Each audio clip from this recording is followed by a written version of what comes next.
ओम श्री गुरुभ्यो नमः हरि ओम सदाशिवसमारंभां शंकराचार्य मध्यमाम् अस्मदाचार्य पर्यन्तां वंदे गुरुपरंपरां सद्गुरुचरणारविन्दाभ्यां नमः। ब्रह्म सूत्रास चैप्टर 3 पादा 3 सर्व वेदांत प्रत्यय अधिकरणम सर्व वेदांत प्रत्ययम चोदनाद्य विशेषात् भेदान्नेति चेत् नैकस्यामपि स्वाध्यायस्य तथात्वेन हि समाचारे अधिकारश्च सववच्च तन्नियमः दर्शयति च उपसंहाराधिकरणम् उपसंहारः अर्थाभेदात् विधिशेषवत् समाने च अन्यथात्वाधिकरणम् अन्यथात्वं शब्दादिति चेत् न अविशेषात् न वा प्रकरणभेदात् परोवरीयस्त्वावदिवत् संज्ञातश्चेत् तदुक्तम् अस्ति तु तदपि व्याप्त्यधिकरणम् व्याप्तेश्च समञ्जसं सर्वाभेदाधिकरणम् सर्वाभेदात् अन्यत्रेमे आनन्दाद्यधिकरणम् आनन्दादयः प्रधानस्य प्रियशिरस्त्वादि अप्राप्तिः उपचय अपचयौ हि भेदे इतरे तु अर्थसामान्यात् आध्यानाधिकरणम् आध्यानाय प्रयोजनाभावात् आत्मशब्दच्च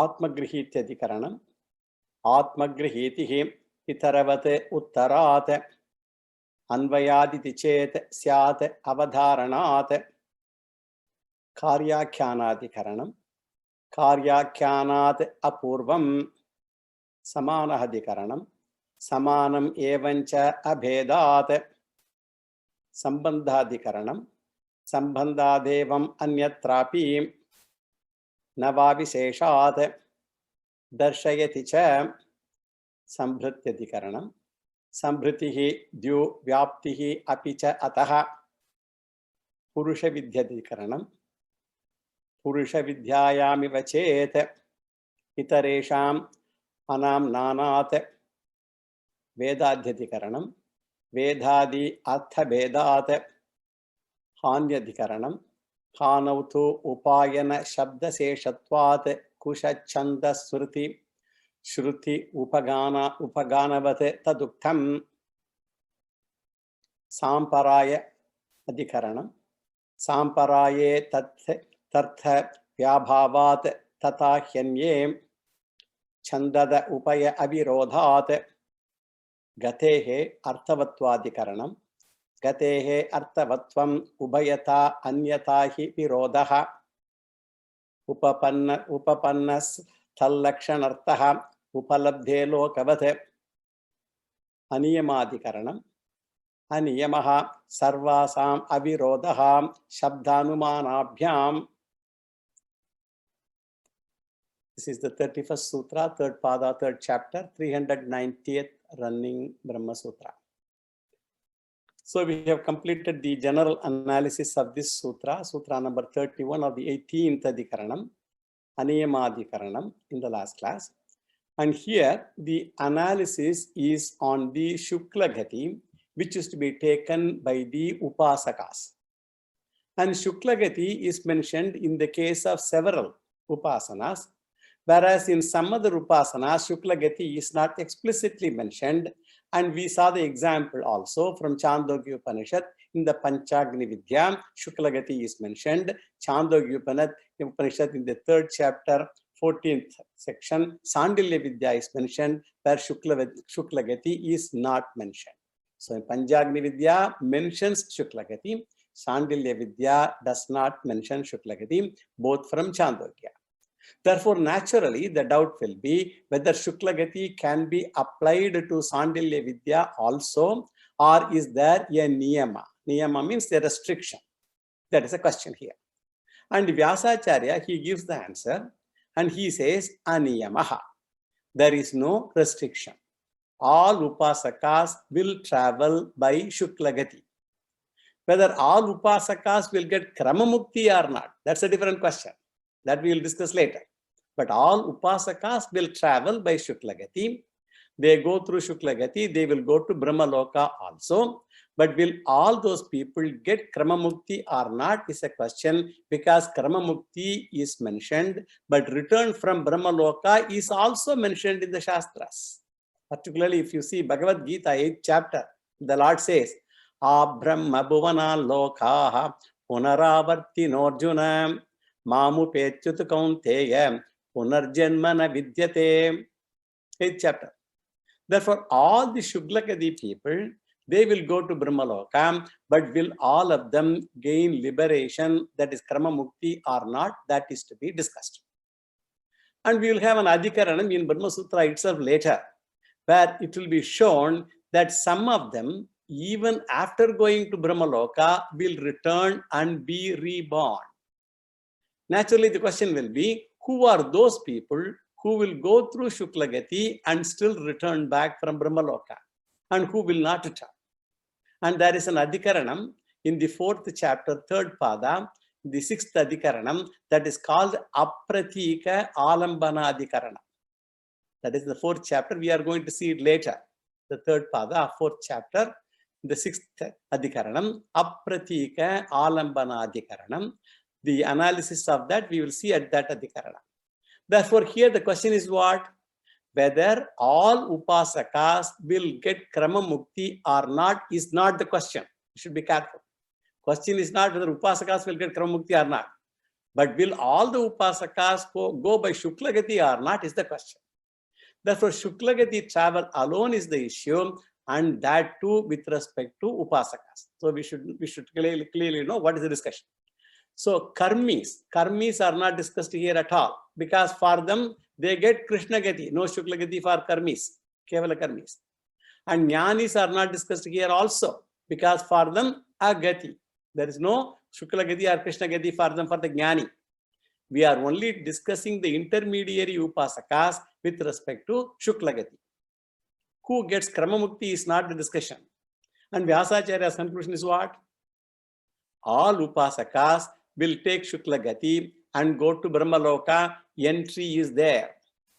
Then the question is, how come it is not mentioned in the context of all upasanas? Because in Sandilya Vidya, Shuklagati is not mentioned. How are we to understand that those upasakas who practice Sandilya Vidya also will go to Shuklagati? For that only Vyasacharya gives Shabda Anumanabhyam. If you read the sutra, it says Shabda Anumanabhyam. Shabda refers to Shruti Pramanam, Veda Pramanam, and Anumana refers to Smriti Pramanam. We already gave Shruti Pramanam and Smriti Pramanam in the last class. Shruti Pramana is from Brihadaranyaka Upanishad 6th chapter, 2nd section, 15th mantra. And Smriti Pramanam is from Bhagavad Gita 8th chapter, 24th shloka. And in these two Pramanams, what is said is all the upasakas in general. That is the uniqueness of this Pramana Vakya. It does not specifically refer to Panchagni Vidya, Sandilya Vidya, or Paryanga Vidya, any of those. All those are all mentioned in the Upanishad. It says, Ye chami aranye shraddha satyam upasate. The commentator says, the word satyam here refers to Sagunam Brahma. Whoever practices Saguna Brahma Upasana in the Aranyam. Aranyam means this refers to the Vanaprastha Ashrama, in the forest. Because generally Vanaprastha Ashrama is Upasana Pradhana. Because Upasana is only mostly done in the Vanaprastha Ashrama, Upasana. Tapaha Shraddheyehi Upavasati Aranye Shanta Vidvamshaha Vaikshachariyam Charantaha. Generally, Grahastha Ashrama is for karma, various karma. Vanaprastha Ashrama is for upasana. Sannyasa Ashrama is for jnana. And therefore, ye chami aranye shraddha satyam upasate. And in Bhagavad Gita also, Agnir Jyotiraha Shuklaha Shanmasa Uttarayanam Tatra Prayatha Gachanti Brahma Vidojanaha. So Brahmavido janaha, Saguna Brahma upasakaha janaha. Thus, both these pramanas prove that all upasakas go through Shukla Gati. This is the general analysis which we saw in the last class. Now let us go through the word analysis. The sutra is what? Aniyamaha sarvasam avirodaha shabda anumanabhyam. That is the sutra. So aniyamaha, the first word. Here aniyamaha means is common. There is no restriction. It is common. But we have to supply Shuklagati. Shuklagati is common. That is what is implied here. Sarvasam, for all upasakas. Avirodaha. This is in agreement. Shabda anumanabhyam, with the statement of Shruti Shabda and Anumana Smriti. Now let us see the significance of these words. Aniyamaha. Aniyamaha means unrestricted, free for all, common to all upasakas. Sarvasam refers to upasananam or vidyana. This is the common route with respect to all the upasanas. Of course, it is extended to as common to all upasakas. All upasanas to all upasakas. But the sutra does not refer to the upasaka, but only to upasana. Because sarvasam, and that also we have to derive how it is done. Sarvasam is strilinga, feminine gender. Therefore, it should refer to vidyana, vidya, feminine, being strilinga also. Therefore, sarvasam vidyana, shuklagatihi, samana phalam bhavati. That is how it should be interpreted. And avirodaha. Virodaha means contradiction or disagreement. And avirodaha, that means is in agreement. Or non-disagreement, we can say. Virodha, disagreement. Avirodha, non-disagreement. Agreement, that means. And what agreement?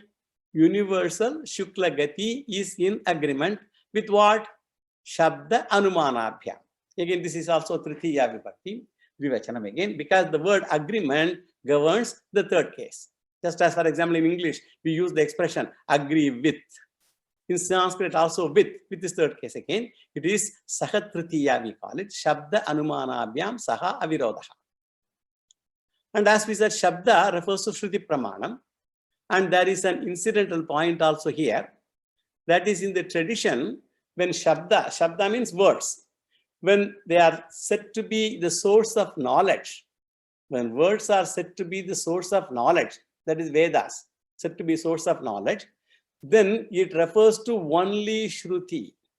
When we say Shabda refers to source of knowledge, Shabda means Shruti only. It will never refer to any local books like physics books or chemistry books or newspapers or any of those. Because even though they are all words, Shabda I said are words, even though they are also words in all these books and newspapers, etc., they are not considered to be the producers of knowledge.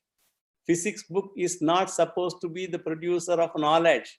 Why? Because even before the book, physics book was written, the knowledge has been produced to the authors through Pratyaksha Pramana. Before newspaper came, newspaper knowledge was there already for the journalist. He printed it later. Therefore, for the author, what is the source of knowledge? Not the newspaper, because they have written it. They themselves have written it. Therefore, already the author of a book gained knowledge by other means. It is the law of gravitation. For example, if you take it, for us, the physics book seems to be giving that knowledge.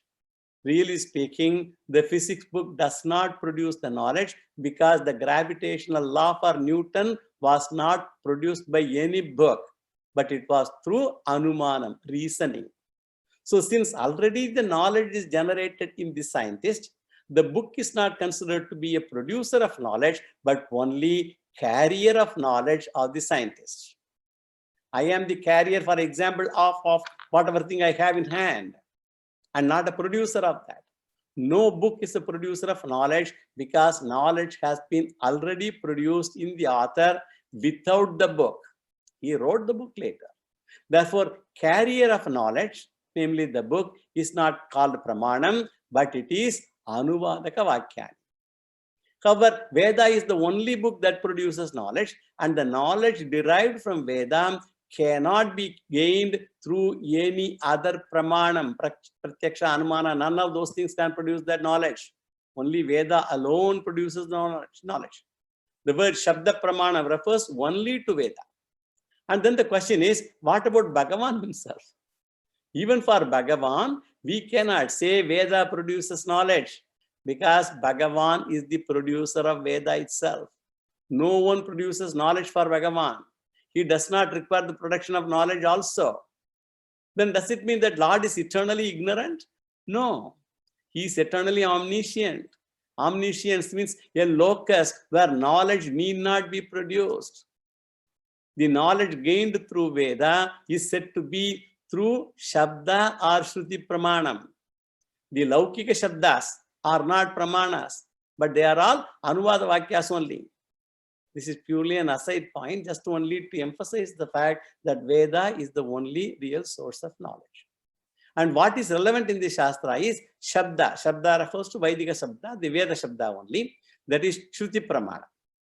And then the next word is Anumanam or Shruti Pramanam. It is called Anumanam because Anumanam is not an independent Pramana, but it is a derivative Pramana. It is derived from Pratyaksha Pramanam.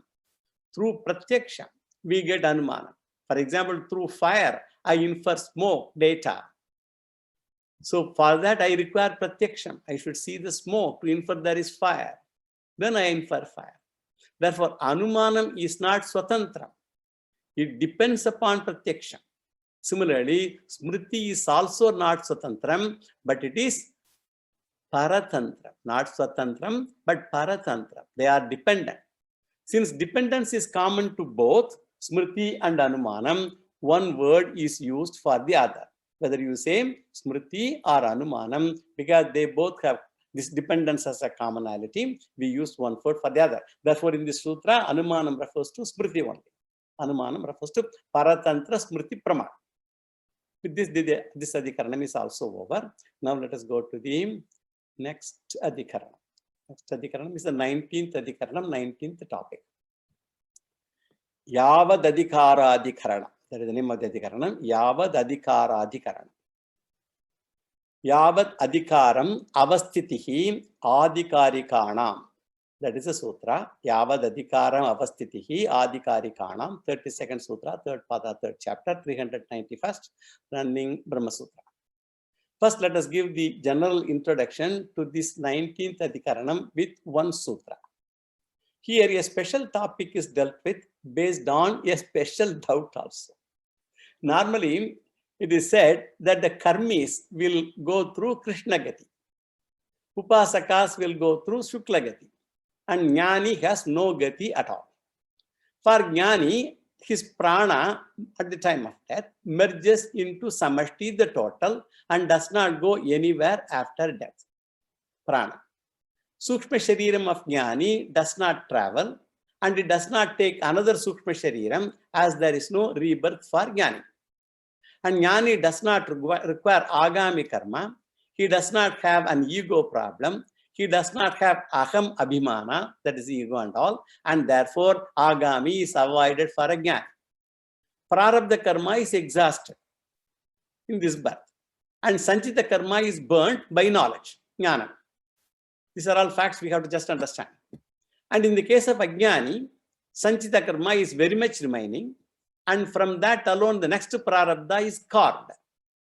Prarabdha is present Sanchita. Prarabdha Karma of this particular Janma for him is the present Sanchita carved. So in the case of Jnani, the whole Sanchita is burnt down. As there is no Prarabdha, no Shariram can be taken up. Based on this general observation, these are all general facts. Actually, Swamiji once mentioned about Ramana Maharshi also. The Shastras, they agree with certain celestial phenomena, either arrival of Mahatmas or departure of Mahatmas and all. The Shastra accepts all that. The light going out at the time of death, because people normally say there's a light going out, blue light, white light, or all that. At the time of death, we do not say it is not possible. We don't say it is possible and all. We should not only connect that light to the three Shariram or the Atma. That's all we are trying to say. At the time of death, if there's some light is seen and all, we are not disputing all any of those things. We are not saying it's not possible at all. But what all we are trying to say is, do not connect that light to the three Sharirams, like the Sukshma Shariram, Karana Shariram, Sthula Shariram, or the Atma itself. that light is not Sukshma Shariram. It is neither Sthula Shariram, nor Sukshma Shariram, nor Karana Shariram, nor Atma also, which is all pervading. So we do not negate the light, but we object to anything in association with the three forms of Sharir. Because the Jnanis do not travel. Here the Purvapakshi says that we have Shastric references of Jnanis taking rebirth. Purvapakshi is also not an ordinary guy, he is an informed guy. He says there are references of Jnanis taking rebirth. How is that possible if what is said above is taken to be true? Either it should be that Jnanis will have Gati, because we say Jnanis is Agati, that's what we said. But if they are taking rebirth, that means Jnanis also have Gati, or you have to say that the Shastra Vakyam is wrong. And Shankaracharya actually quotes a few examples from Chandogya Upanishad, where it is said that Sanat Kumara Rishi, he alone appeared in the form of Skandaha later. Sanat Kumara Rishi, he alone appeared in the form of Skanda. Tam Skandaha agacchate. That is what the Upanishad says. Tam Skandaha agacchate. So this should not have happened according to the Shastra. As if Sanat Kumara is a Jnani according to Shastram, which also we cannot deny. Because Sanat Kumara, who is Sanat Kumara? He is Brahmaji's Manasa Putra. The second case is, the other example, is the 3rd chapter, 1st line of Taittiriya Upanishad. And here it is said, Bhrigu Maharishi is Varuna Putra, the son of Varuna. Bhrigurvaiva Runihi Varunam Pitaramupasasara Adhihi Bhagavo Brahmeti. So we know Bhrigu was one of the Sapta Rishis, Atri, Bhrigu, Kutsa, Vasishta, Gautama, Kashyapa, Angirasa. So all these 7 Rishis. One of them is Bhrigu. He was born out of Brahmaji's mind, Manasaputra Brahmaji. And that Bhrigu, Manasaputra alone, dropped his body during Daksha Yajna. And the first one is Brahmaji's Putra, that Bhrigu, and he was reborn later as Varuna Putra, according to Taittiriya.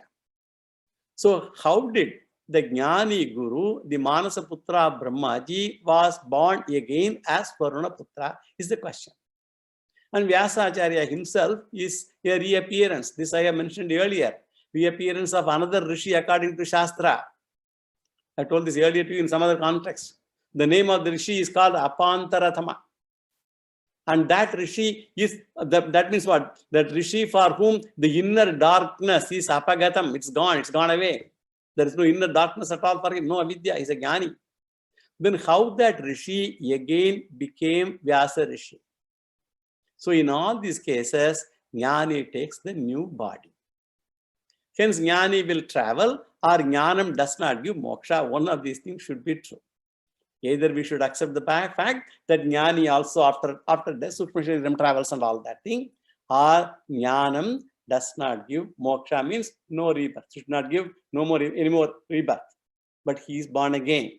So in the case of certain special Jnanis, especially in the category of Jnanis who are in the Rishi category, who are Rishis, there are some speciality and they can take new body which is similar to the Lord taking an avatar. So some speciality, and those Jnanis, they can take a new body similar to an avatar. We do not call it an avatar. They are Jivatma Jnanis only, in assuming special shariram, which is similar to the Lord taking to new avatar. It is only for similarity and for comparison. As an example, we say they are called Adhikarika Purushaha. That is what in this sutra it is said. They are endowed with special powers to take to new body. And in their case, what happens?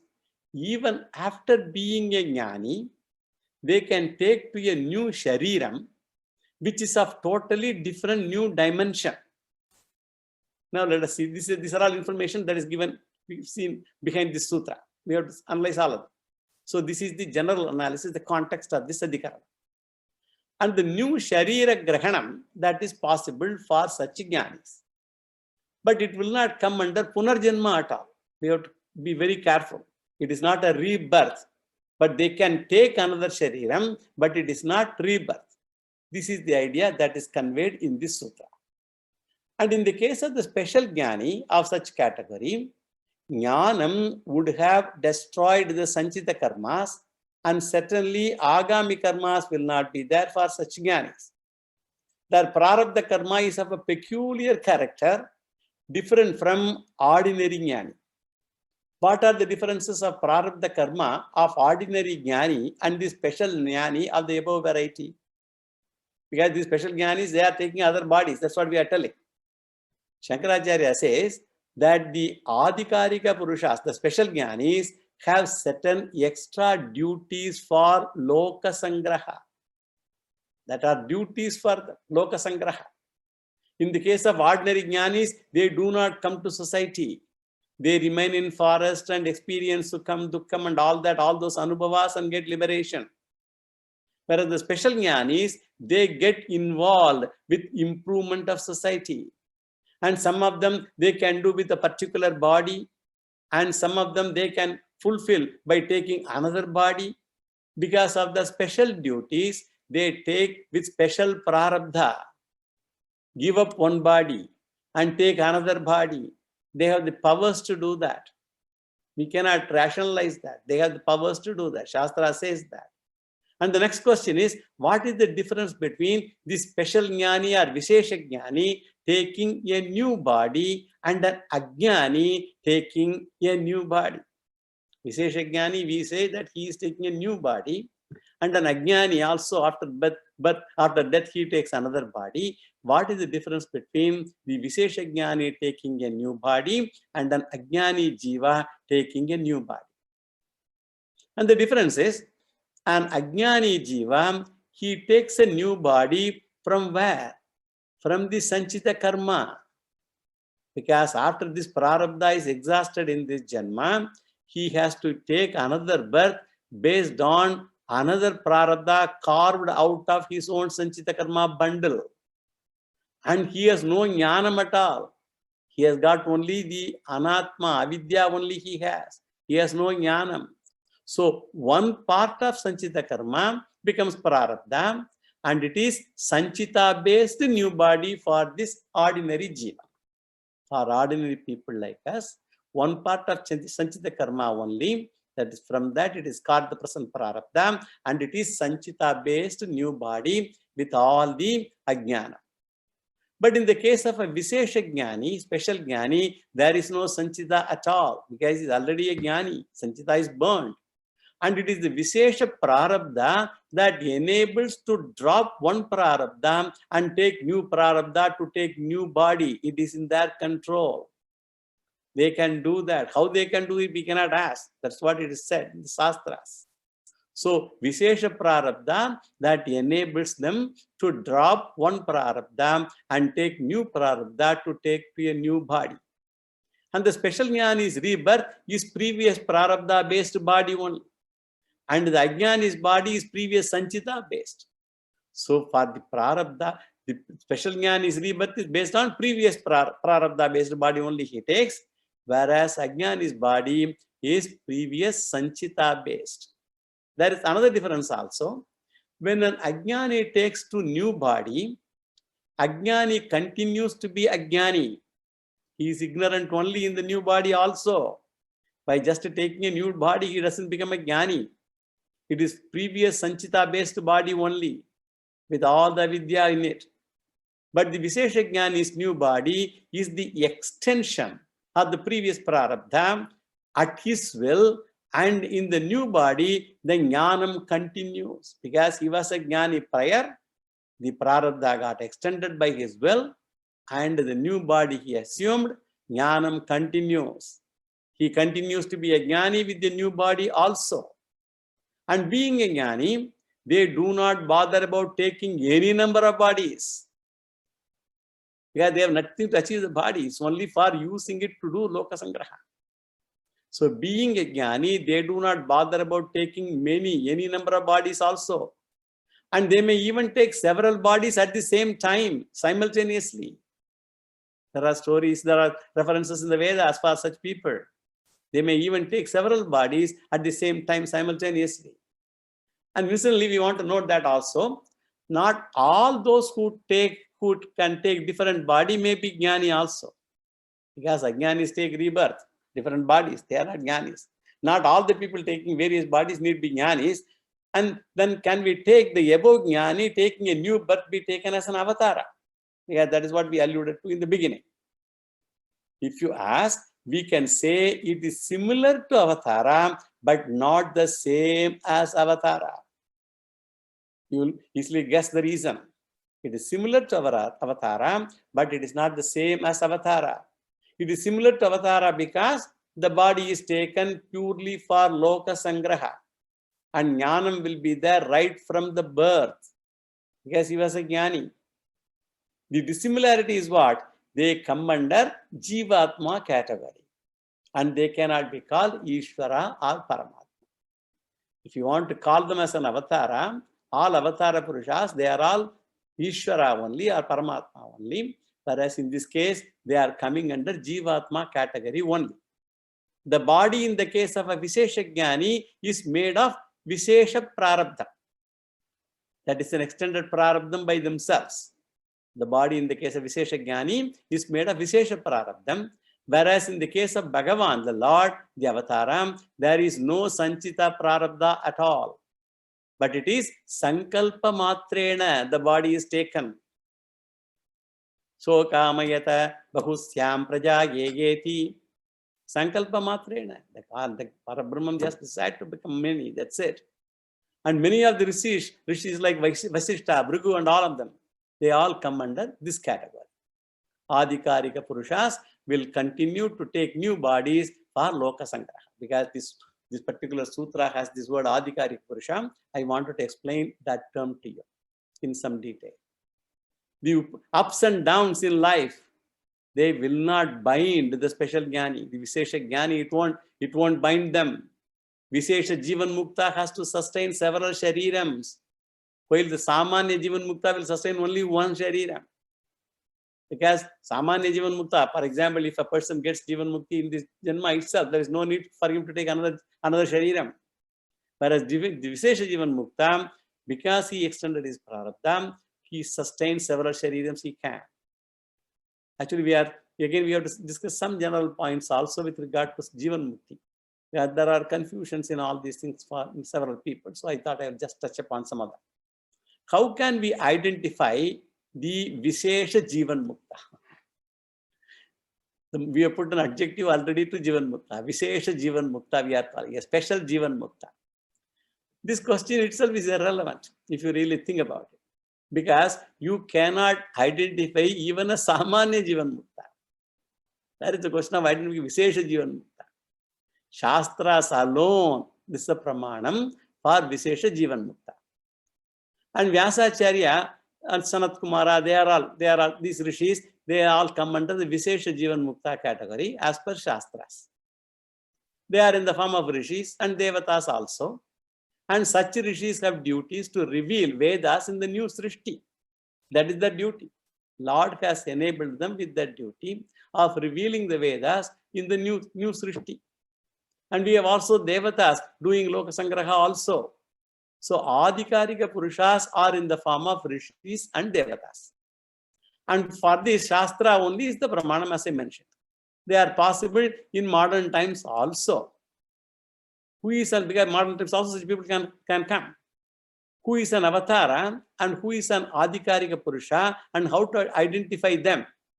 Many people claim to be an avatara also. All those people, we hear a lot of those things. Oh, he is so and so avatara and all that. Even if they don't claim, the Sishyas will not leave them. They will claim for them. So all spiritual sects, they claim that their guru to be an Adhikarika Purusha. And the only thing we have is to probe the biography of such avatara Purushas also. We have no regular pramanam, but it is only a belief. For a believer, no proof is required. And for a non-believer, no proof is sufficient. Believer, no proof is required. Non-believer, no proof is sufficient. Therefore, Adhikarika Purusha is possible, but we have no proof. Only proof is what Shastra says. And the tradition accepts the Shastra alone as Pramanam. And any Samanya Guru can give us the knowledge.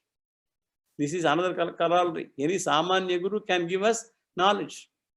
Who determines or who should become Vishesha Jivan Mukta and Samanya Jivan Mukta? Who determines that? Bhagavan alone decides. Adhikarika Purusha according to the Prarabdha of the Jiva. According to the Prarabdha of the Jiva, the Lord decides.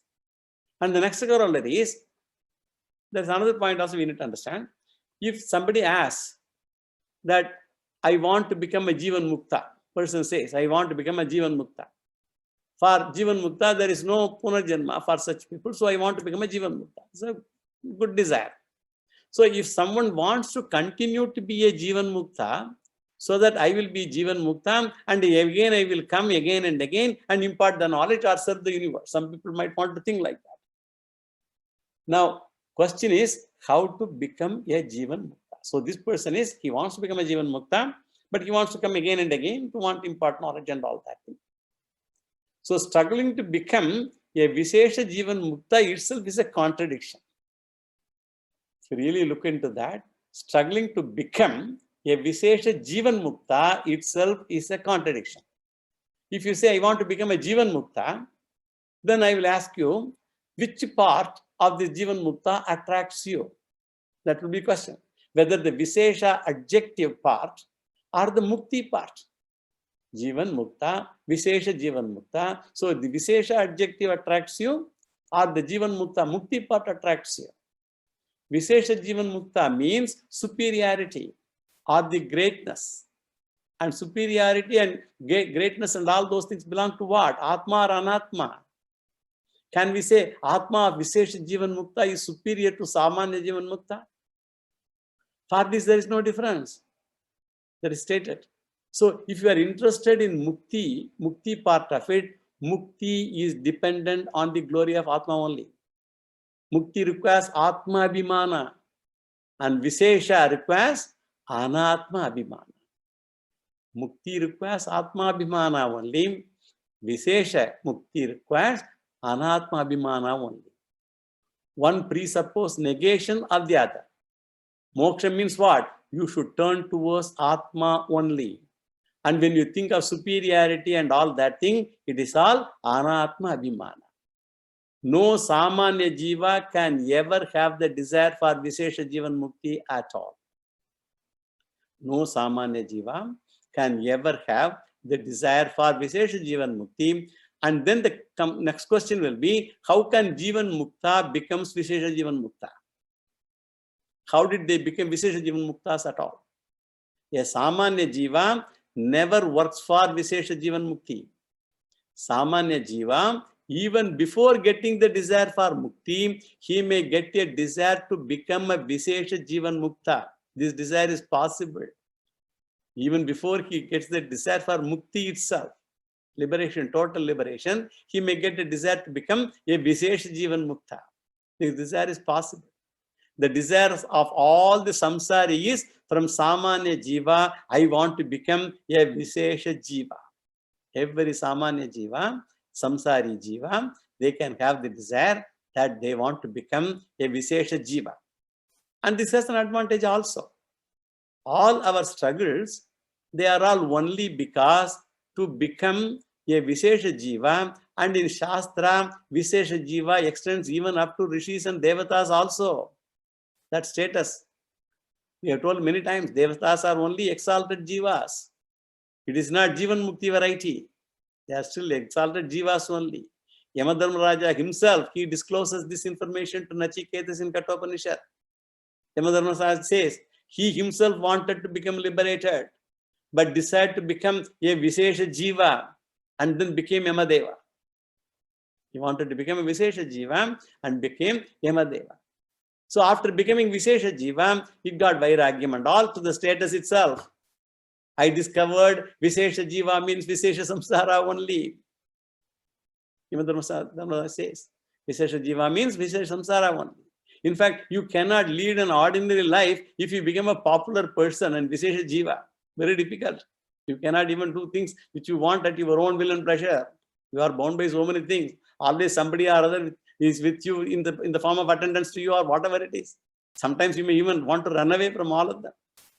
And a Samanya Jiva votes to become a Vishesha Jiva without knowing that Vishesha Jiva status also is Vishesha Samsara only. So Samanya Jiva generally. Well, that's why I mentioned the example of Yamadharmaraja. He also wanted to become Vishesha Jiva, without knowing that Vishesha Jiva status also is Vishesha Samsara only. And they get Vairagyam then, and then work to become Vishesha Jiva. They get Jnanam.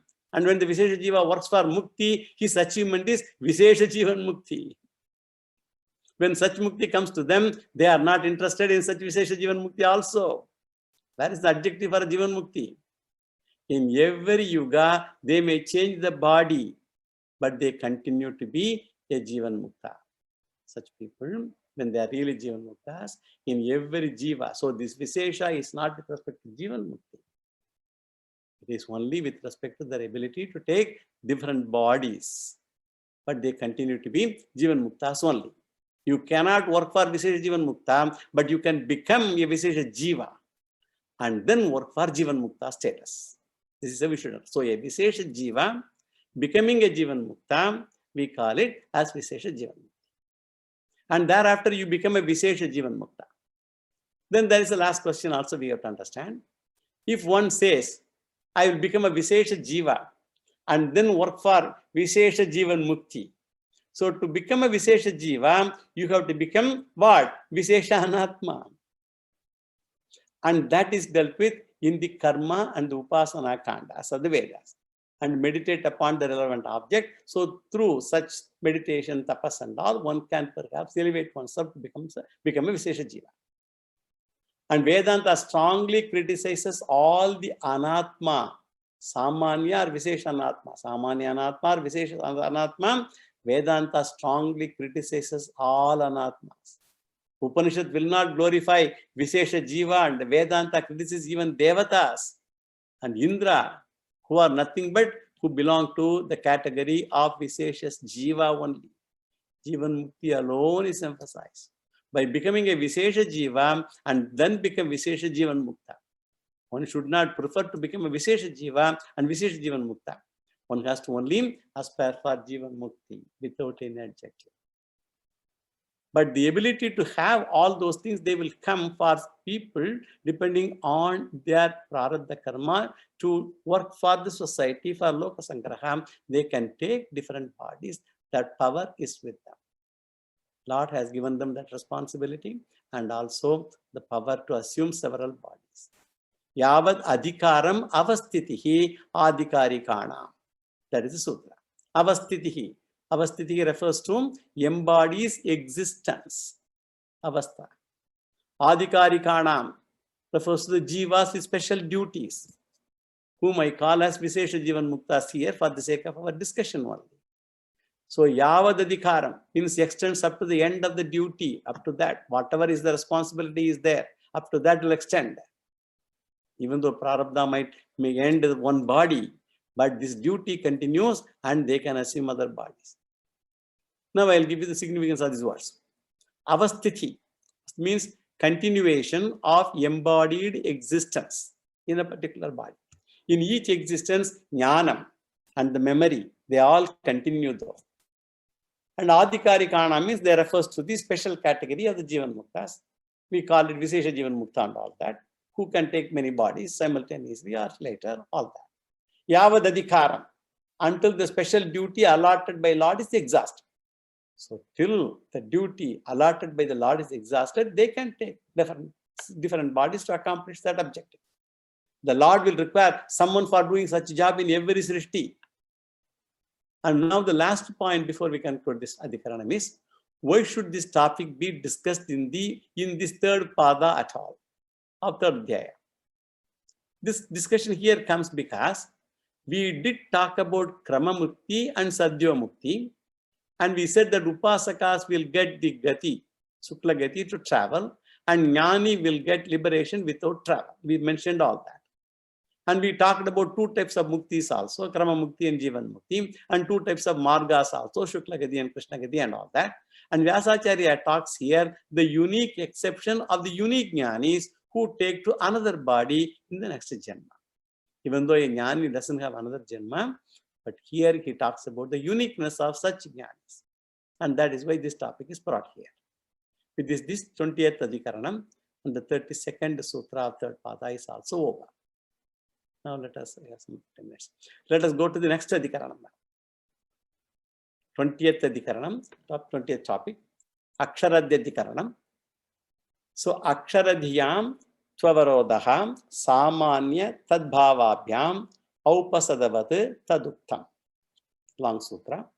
Aksharadhyam Tvavarodaham Samanya Tadbhavabhyam Aupasadavat Taduktam. 33rd Sutra, 3rd Pada, 3rd chapter, 3.3.33. 392, second Brahma Sutra. And this has been explained actually by Jaimini in the Purva Mimamsa Sutras, Jaimini Sutras. So the negative attributes of the imperishable are now examined as the positive attributes were examined in Sutra 11 of this section earlier. We have already seen that. First, let us give the general introduction to this Adhikaranam with only one Sutra. Here the topic is the Nisheda Vakyani, the negation, all those sentences referring to negation occurring in several places regarding Brahman, and combining all of them as one Brahma Vidya only. That is the question here. Can the features contained in one sentence of one Upanishad, whatever it is, or same Upanishad, be combined in another place? That is the discussion. And for these two examples are taken, two examples of Nisheda Vakyas are taken, negating Vakyas. Nisheda Vakyam is the statement revealing Brahman through negation of attributes or negation of Anatma, Neti, Neti, we have seen all those. The first one is from the Mundaka Upanishad, first Mundaka, first chapter, first section, 6th mantra, that says, Yattadadreshyam, Agrahyam, Agotram, Avarnam, Achakshushrotram, Tadapanipadam, Nityam, Vibhum, Sarvagatam, Susukshmam, Tadavyayam, Yadbhutayonim, Paripashyanti, Dhiraha. This mantra we have read many times earlier. So the Brahman has no attribute or perceptibility. It does not have the attributes of graspability also, agrahyam. It does not have any gotra, agotram. Does not have any color. It does not have chatur varnam. All those things are not there. And apanipadam. So sharira nisheda, jnanendriya nisheda, none of them are there. All those no bodies and no jnanendriyas, all that. And another famous mantra is also from Brihadaranyaka Upanishad. The previous mantra is from Mundaka, another from Brihadaranyaka Upanishad. Saho vacha yetadvai tadakshara gargi brahmana abivadanti astulam ananu akhrasvam adhirgam alokitam asneham achayam atamaha avayu anakasham asangam achakshushkam ashrotram avak amanaha atejaskam apranam amukam amatram anantaram abahyam na tadashnadi kinchana na tadashnadi kaschana. These Nisheda Vakyas, they occur in the various Upanishads. And Siddhanta says that we can combine them because all of them come under one Brahman, Brahma Vidya only. And Vyasacharya says, one Brahman, that is the subject matter, that alone is only one. They uniformly reveal only one Brahma Padartha. The object of revelation and subject of discussion is only one Brahman. All of them use the same method to reveal Brahman. And the method is by negation. It is negation of all the attributes. Subject matter being the same, it comes under Upasamhara also. They can be all combined. Features of Brahman mentioned in different Vedas can be combined together. And in this Adhikaranam, the word chosen is Aksharam for Brahman. So Vyasacharya gives the reason in this sutra. And in all the contexts, Upanishad is using the same Nisheda method. Nisheda means negation. The negation method means negation of all other things other than Brahman. And Brahman will remain ultimate, unnegatable witness. Ultimate, unnegatable witness. And this is indirect method of arriving at the ultimate Brahman. Satyam Jnanam Anandam Brahma is a direct revelation. Whereas here all these things are through negation. Brahman is mentioned in all the places as the object of revelation. So it can be taken as Eka Vidya is Brahma Vidya. Only one Vidya. Only one knowledge relevant. And Vyasacharya feels that he has to clarify it further, and he gives an example from Purva Mimamsa. Let us first see the Purva Mimamsa example. Aksharadiyam Tavarodaha Samanya Tadbhavabhyam Aupasadavate Taduktam. That is this sutra. Aupasadavate is the example. And the first item to understand this is the Jamadagni Yajna. There is a Yajna named after Jamadagni Rishi. It's a relatively bigger Yajna running to several days. This is performed by Jamadagni Rishi. And the next word to know is Upasat Homa, that is mentioned here. So Upasat Homa, a minor or secondary ritual that is prescribed as part of a bigger yaga. This Upasatikya. And the third word we should remember is Purodasha Pradhana. Purodasha. Purodasha is a small preparation made of rice. Looks like maybe we can compare it with like a mini idli, South Indians. They make a grain preparation and take it on a clay vessel. And this preparation is called Purodasha. And it is offered as an oblation in the Upasat Homa, which is a part of Jamadagni Yaga. So this offering is called Purodasha Pradhana. And the next word we should remember is Advaryuhu. Advaryu is the Yajurveda priest who employs the Yajurveda part in Yajur Yaga. I have already mentioned to you the 4 different priests. The Rigveda priest is called Hota, Yajurveda priest is called Advaryu, Samaveda priest is called Udghata, and Atharvaveda priest is called Brahma. And Advaryu, the Yajurveda priest alone, is entitled to offer the Purodasha Pradhana. He only can offer that Ahuti into the fire. And the Samaveda priest cannot offer Purodasha. If Veda asks you to do it, you do it. That's all. Otherwise, you do not do. The next point to be noted is, when this is done in Jamadagni Yaga, certain mantra is prescribed for chanting during the offering of the Purodasha Pradhana. And the mantra recited is called Aupasada mantra. All these are all the sutra. Aupasada mantra. So Vyasacharya refers to as Aupasada here. Now this Aupasada mantra prescribed for the Upasat Homa is taken from which Veda? Samaveda, not from Yajurveda. So the general rule is Samaveda mantras are to be chanted by Samaveda priest only, and therefore in the normal course, in all these yajnas, and in the normal course, it should be chanted by a Samaveda priest, Udgata. And a particular controversy arises, and what is that? This mantra is to be chanted at the time of Purodasha Pradhana, done by the Yajurveda priest. Advaryu is Yajurveda. He only offers the oblation. So Purodasha has to be offered to the flame, to the fire, and it is done by this Advaryu. So the question is whether this mantra is to be chanted by the Samaveda priest or Yajurveda priest. And the conclusion arrived here is it should be chanted by Yajurveda priest. So conclusion arrived means there should be an analysis. Why it should be concluded that way? We'll see that. Even though the mantra relates to Samaveda, it is allowed to be chanted by Yajurveda priest in this oblation, in this ritual. The application of a mantra has got a primary role, even though every mantra has got an origin or source. Samaveda mantra, the source is Samaveda. But the application is something else, application of that mantra. Even the origination is associated with every mantra. The field application is more important factor as the application alone gives the phala. Unless the Purodasha oblation is offered, the desired phalam cannot be got by doing that yajna. He calls Viniyoga is Mukhya factor. Viniyoga is the application. That is the Mukhya factor, important factor, and not Utpatti, namely source from which Veda it came. That is a Gauna factor.